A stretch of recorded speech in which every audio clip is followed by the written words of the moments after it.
Shalom, shalom, shalom to everyone watching. This is Rabbi Moshe Otero with the Ways of Israel, or Los Caminos de Israel, Darkei Israel, and welcome you in this next part of a review of the book To Be a Jew.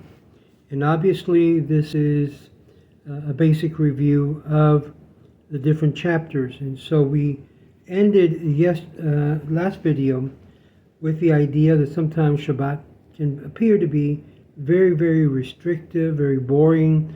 And the Shabbat observer should always find that the day should be spent in tranquility and delight, in study, and in being with family, and is given a very limited choice in regards to our ability to be able to do things that would be considered work. So instead of focusing on the negativity of the restrictions, we should take a look at Shabbat as an opportunity to be able to be with that which we love most, which is obviously God, family, and the community. Now, on Shabbat day, the morning services is where everything gets started to a certain extent, but even before the morning, we have the introduction of the actual Shabbat day. Now, Shabbat morning services at the synagogue are the most elaborate as well as lengthiest of the week. Participating in them is important for the day's observance. The length of Shabbat service is due to several factors. One, we have the reading of the weekly portion of the Torah, which is central to the feature of the Shabbat service. Also, the delivery of the message of a sermon by the rabbi or a community leader, a widely known practice in most synagogues. It's also widespread and laudable practice for the congregation to sing many of its prayers, and through it enhances the enjoyment of the main service of the week, where the cantor or the choice officiates. Their liturgical rendition also tends to lengthen the service. There are special ceremonies many times that happens on Shabbat, and sometimes accompany the observance of a bar mitzvah in the synagogue. All of these different elements help to prolong the service in the morning. In the U.S., most traditional congregations begin their service at about 8:30, 9 o'clock in the morning, and usually last about 3 to 3.5 hours until about noontime. In Israel, most synagogues begin Shabbat morning early in the morning, sometimes at the crack of dawn, and others about 8 o'clock in the morning, and last for about 2.5 hours. Some communities here in the U.S. and Israel, they prefer attending an early morning Shabbat service, which begins at about 6:30 in the morning and usually lasts till about 8:30 in the morning. So by 8:30 in the morning, they're already at home and with family. Shabbat morning Kiddush. Following is the Shabbat morning service. Kiddush is again recited, and we're talking about the sanctification utilizing wine. This is done either at the synagogue or at the home before sitting down to the Shabbat meal. And every Shabbat there is a meal. Usually there's 3 meals. The Kiddush is simpler in form than that which is done on Friday evening. The simple blessing over the wine is sufficient, although in order to lend additional significance, it's customary to precede it with one or more verses from the Torah pertaining to the Shabbat. An appropriate form of Kiddush is the following. And again, there are different traditions which starts Friday night and also in the morning. And this is one of the songs that we usually sing, Ve'shamru b'nei Israel al Shabbat, and the children of Israel shall keep Shabbat, to observe Shabbat throughout their generation, as an everlasting covenant. It's a sign between me and the children of Israel forever, that in 6 days the Lord made heaven and earth, and on the 7th day he rested and ceased from his work. That's in Exodus chapter 31, verse 16 through 17. And therefore the Lord blessed the Shabbat day and hallowed it. Exodus chapter 20, verse 11. Blessed art thou, Lord our God, King of the universe, who creates the fruit of the vine. And that's the blessing, Berei Peri HaGefen. Wine is preferred than many other alcoholic beverages and may be used for the morning Kiddush. And it also follows the blessings as a substitute. If we don't have wine, you can use beer or other drinks in order to sanctify the Shabbat in the daytime. And basically we would say, Baruch atah Adonai Eloheinu melech haolam, shehakol nihya bidvaro. Have some coffee at the same time. Blessed art thou, Lord God, King of the universe, who by his will all things exist, is the blessing. One of the things that you should learn is the different blessings, including this one, the blessings of the wine, the blessing of Shehakol, which has to do with other drinks and so forth.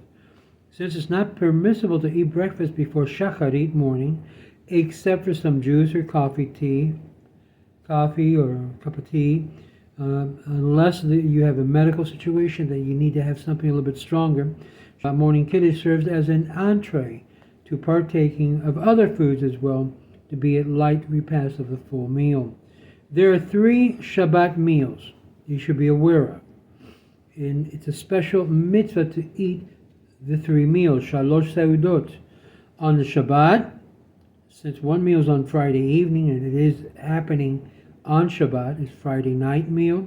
The other 2 is taken during the daytime, which is Shabbat, the Suda of Shabbat meal, usually after the prayers.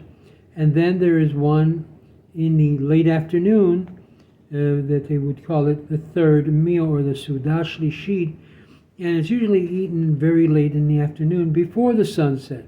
This meal is usually a simple meal, but should include bread, because every time we use bread, we wash our hands, and it's considered a whole meal in itself. Now, the same procedure for washing and breaking bread, as we already covered in the previous chapters. We also read Zimrot, and we also recite grace. And these were those followed on Friday evening, as well as followed on the other 2 Shabbat meals.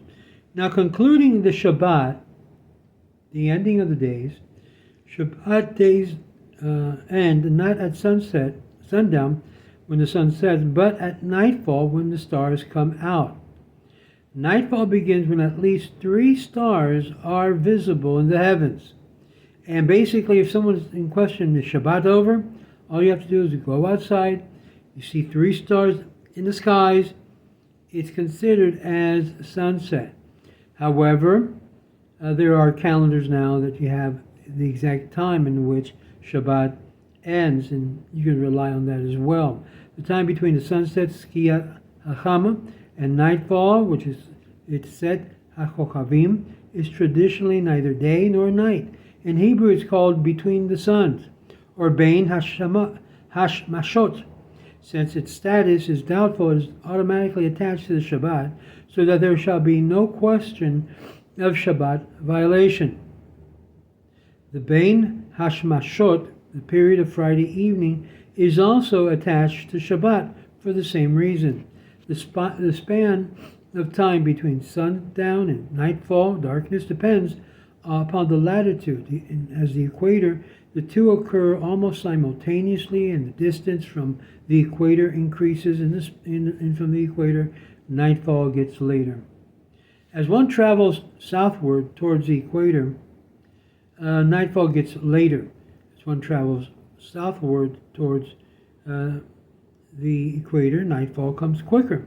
In the U.S., as long as the New York City latitude, nightfall occurs about 30 to 40 minutes after sundown.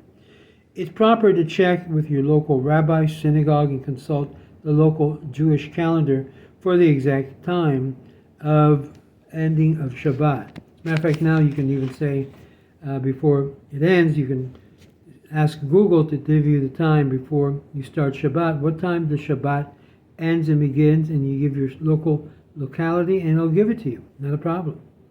Many devout Jews in many communities follow the principle that it's a special mitzvah, and so they add from the secular to the sacred, from the weekday to the Shabbat day, as just Shabbat is inaugurated even before sundown, so Shabbat is concluded until that time after nightfall, with the period of time varying. The precious guest is detained just for a little while longer before it's allowed to leave. A little bit longer. Stay with me a little bit longer. And this is the hope, and this is why we try to draw it out a little bit on Shabbat. Now, how do we end Shabbat?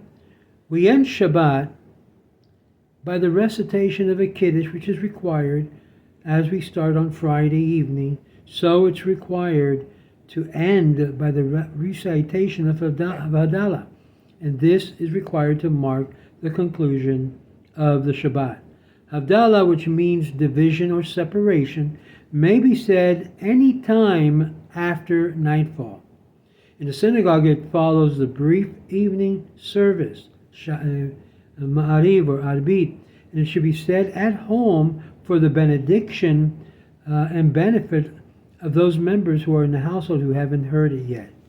Havdalah is said over a cup of wine, with additional blessings recited for the fragrant besamim and the light ner and the symbolic significance of the different spices. It's also very sweet, regarded as rabbinical sources, and delights the soul. It's a light. It's not permitted to kindle on the Shabbat. So once Shabbat ends, normally you need to be able to pronounce and say Baruch HaMavdil ben Kodesh Lachol, Baruch HaMavdil ben Kodesh Lachol, Baruch HaMavdil ben Kodesh Lachol. That way you're separating even before lighting the Havdalah candle. And this way you're now allowed and permitted to light the Havdalah candle. And other beverages such as beer or liquors may be substituted if you do not have wine. Special fragrance and special mixtures are used for the Havdalah at the available service. Sometimes I like to use cinnamon because it smells really good. Other people may use mint, actually mint. But anything that's considered basamim, fragrance, can be used, even perfume if need to be. Havdalah candle is a special candle, and I have one here that I use, so I'll show that to you in a second here. This is the Havdalah candle, if you notice. And it forms, when you light it, it forms into like a torch. If you don't have a Havdalah candle, that's fine. You can put two candles together, but it's got to form at least a form of a torch. So when you light it, you're able to see it. And then basically there are certain blessings that you would say after you would say the blessing over the wine, which is, we all know the blessing over the wine is always Baruch atah Adonai Eloheinu melech haolam borei pari hagefen. And you look at the cup, Sephardic tradition, you look inside the wine and you laugh.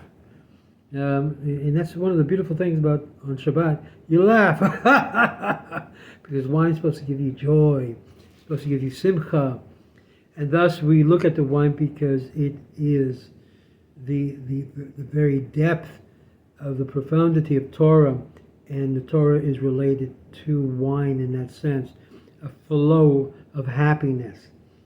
And so we take that, and then we take the basamim, and we say the blessing for the basamim.